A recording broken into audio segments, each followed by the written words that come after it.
এই দান করা এটা হবে কি আমাদের ভগবানের করি।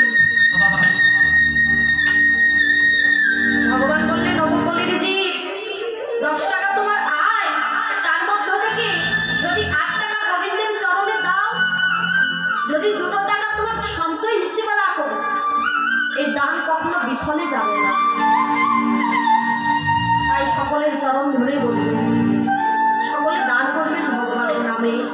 ভক্ত সঙ্গ যেখানে হবে সেখানে নিজে ইচ্ছাকৃতভাবে দান করবেন, দেখবেন মায়েরা এই দান কখনো বিফলে যাবে না।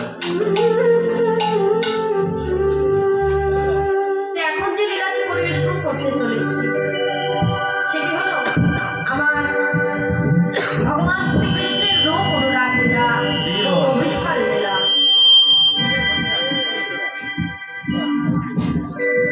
জনিতায় গৌর হরিব রূপ অনুরাগ।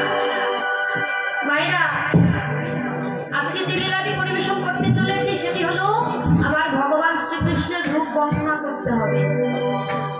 বলতে পারেন যে রূপ কখনো দুটি নয়নে দর্শনই করিনি সে রূপের কথা আর বলব,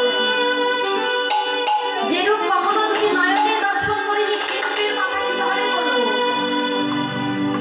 শুনেছি মহাদের কৃপা হলে নাকি অসাধ্য বস্তুকেও সাধন করা যায়। তো মহৎ দ্বারা আজকে মহৎ হচ্ছেন আপনারা, আপনাদের কৃপা যদি হয় তাহলে অসাধ্য বস্তুকেও সাধন করা যায়।